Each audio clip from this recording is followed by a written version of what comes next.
Hey, I'd like to welcome you to another episode of the Mission Matters Business Podcast, your source for all things business. My name is Adam Torres. You can follow me on Instagram at AskAdamTorres. Keep up with my book releases, book tour schedule, signings, all that other good stuff. Always love to connect with you there. And as always, if you'd like to apply to become a co-author of one of my upcoming books, just head on over to the website, missionmatters.com, and click on Become an Author to apply. All right, today I have Mark Herbert on the line, and he's Managing Principal over at New Paradigms LLC. Mark, welcome to the show. Thank you so much for having me, Adam. All right, so excited to get into today's topic. So we're going to learn a little bit more about New Paradigms and how you're helping your clients. But before we do that, let's go a little bit further into your background. So how did you get started in business and in your career? Okay. Well, I spent the seminal first part of my career, Adam, as a human resources professional, working primarily with large Fortune 100-esque organizations, and did that for, almost 20 years, and then, moved into operational management, and then stepped out from that role into consulting. That's awesome, and I think that's a great transition. So let's just dive right into New Paradigms. Tell us a little bit more about your firm, please. Okay. New Paradigms LLC is what we do is we work with organizations that are, frankly, trying to build different kinds of relationships between their employees and themselves. That's a big thing that we believe in, is that the employment relationship always has opportunities for improvement. And what we've tried to do is take some of the things we learned, frankly, making mistakes as corporate people, and saying, okay, how do we help our clients learn from that and develop a better relationship? When I started doing this, Adam, now you hear a lot of conversations about the concept of employee engagement and things like that. Back when I started, they didn't have a name for it. I knew that there was something different that we could do in terms of how employers and employees work together, but we really didn't have a name for it. Now we do, and it's called employee engagement. And so at the most simplistic level, that's what we do, is we show employers how to invest in a relationship and to treat their employees more like stakeholders and less like liabilities, and work with them to make that happen. We do that on kind of a regional, national, and now we're just starting to break out and doing that on a little bit of an international basis as well. That's awesome. So I don't want to oversimplify this, and there's only so much obviously we can cover in a 15-minute podcast episode. But that being said, I know you've been doing this for a long time. Like you said, before there was the term employee engagement, you were working on employee engagement. I love that.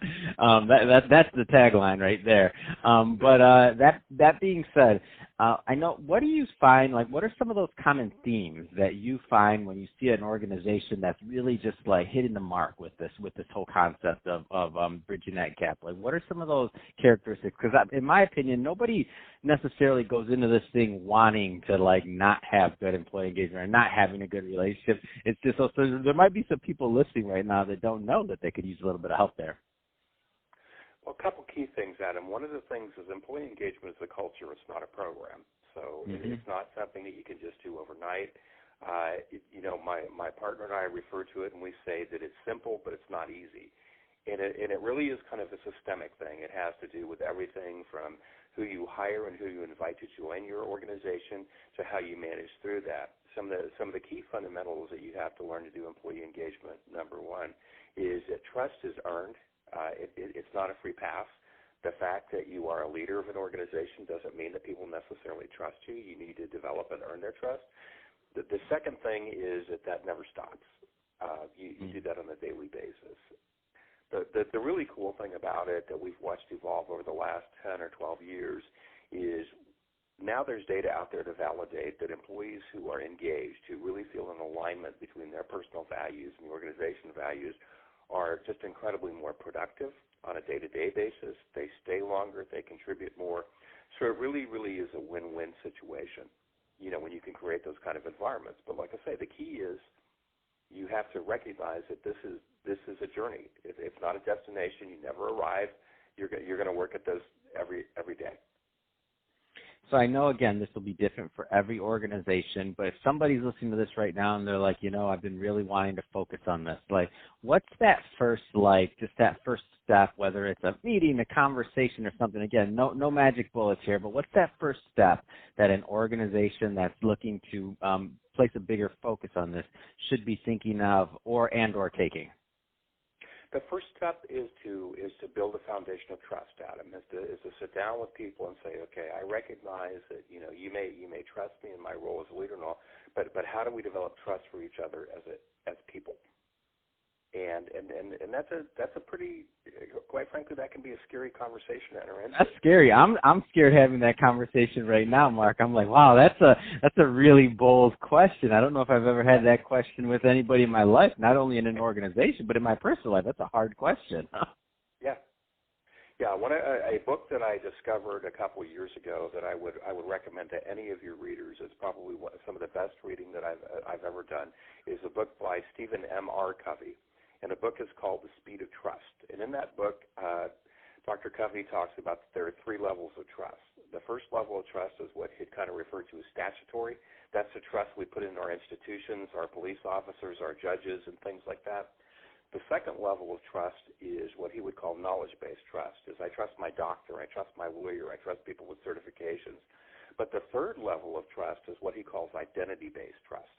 And identity-based trust is that trust we have for each other. It's based on shared experiences. And what he talks about is really strong trust can only be accomplished when you embrace and you accept the idea that if I'm really going to be there, we're going to do identity-based trust. And the cool thing about that is over the course of my career, I've had a chance to work with people that are coming out of our elite military units. Mm-hmm. That trust is embedded, Adam, in them. Yeah. The whole idea if we trust each other, that we're in a foxhole together, is just implicit in that relationship. But I would go out to say that if you ask the average person in a organizational setting, do you have that kind of trust for your coworkers and your boss? I'd say they're probably not going to say yes. Mm-hmm. No, I have to 100% agree with that. So let's go a little bit further into and how you work with clients and the type of clients you work with, so that at the end of this, I'm going to give you the opportunity to leave contact information for New Paradigms LLC or wherever you'd like to send that, anybody that would want more information. But I want to make sure that the right types of individuals and or organizations follow up with you. So first off, what are typically the right types of clients that are a good fit for New Paradigms LLC? The kind of clients that are a good fit for us, Adam, are people who really do recognize and say, I want to have a different kind of a relationship with my employees, and I see my employees as a stakeholder, and I'm willing to embrace it, and I'm willing to do the work. And we have worked with organizations from as small as entrepreneurial organizations that are kind of transitioning and becoming bigger to large organizations that are just trying to do something different. So it's not so much a size or an industry. It's more of a philosophical premise of saying, I acknowledge the fact that my employees, really are stakeholders in the organization, and I'm never going to serve my customers better. I'm never going to serve my market better than I serve my employees. But that's where it starts. And that's really what we look for is, are you willing to embrace that concept, and are you willing to do the work? What is a typical scope of your consulting look like in terms of length of time? Is it normally like you're going in there doing a series of meetings? Is this over months? Is this a year? And just to give someone a little bit of a feel of what that looks like, or does it just vary?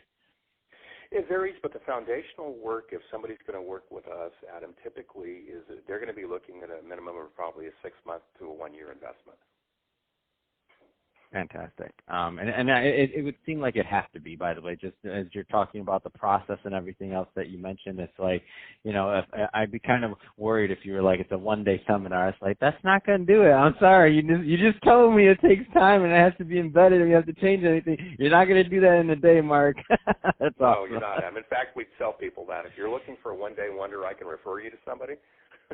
But we're not the right people for you, because candidly, what you're saying is, you really want to go through the motions. You're not really willing to embrace what you need to do. Yeah, that's what I figured, and that's what I wanted to get out of you, was that it has to be that longer term process, even just for the thought process of the organization and the individuals involved on building those habits and having those conversations. That alone, that's not easy work, but I feel like when you get to the other side, it's worth it. Yeah, I don't want to scare people either. That doesn't mean we come and live in your house and we're there forever. It is not a codependent relationship. But one of the things that I'm very proud of with New Paradigms is most of our relationship with our clients, about 90%, Adam, we have relationships that go back 10, 15 years. They're different, and we don't work with them every day. But we kind of do that initial work, and then it's a trust-based relationship where we continue, and the relationship may change to where initially we're doing implementation, and then what we're doing more recently is, just tune-ups or coaching for executives and stuff like that. But we really like to work in that kind of an intimate way with our clients to say this really is a partnership. This is not a transactional relationship. That's awesome. So, Mark, that being said, if somebody's listening to this and they want to learn more about New Paradigms LLC or in connecting with you and your team, what's the best way for them to do that? So there's a couple ways, Adam. We have a website. It's at www.newparadigmsllc.com, and one of the keys there is New Paradigms plural, because sometimes people miss it. They don't put that S in there. I also have a reasonably robust profile on LinkedIn. And so you can reach me through LinkedIn. And then the other thing that folks can do is they can actually, if they're interested, a couple of years ago I wrote my first book, which is called Managing Whole People. And, that's just another way to find out a little bit about us and what we do and who we are. Fantastic. Well, Mark, really appreciate you coming on the show today and sharing more about the great work you're doing over at New Paradigms LLC. And let's leave the name of that book one more time and the website one more time so that everybody, they may not have had time to get the pen out the first time and they're at their computer. So let's give it to them one more time. Name of the website and name of the book, please. Okay. Name of the website is www.newparadigmsllc.com. And the name of the book is Managing Whole People. Fantastic. Well, thank you again, Mark, for coming on the show. And to the audience, as always, thank you for tuning in. Hope you got a lot of value out of this. If you did, don't forget to subscribe to the podcast, leave me a review on the Apple iTunes Store. And if you're watching this on our YouTube channel, Mission Matters Business, definitely give us a subscribe there, but also leave us some comments on the video. Love to know what kind of projects and things that you're working on. And, Mark, thanks again for coming on the show. Thank you so much, Adam, for giving me the opportunity.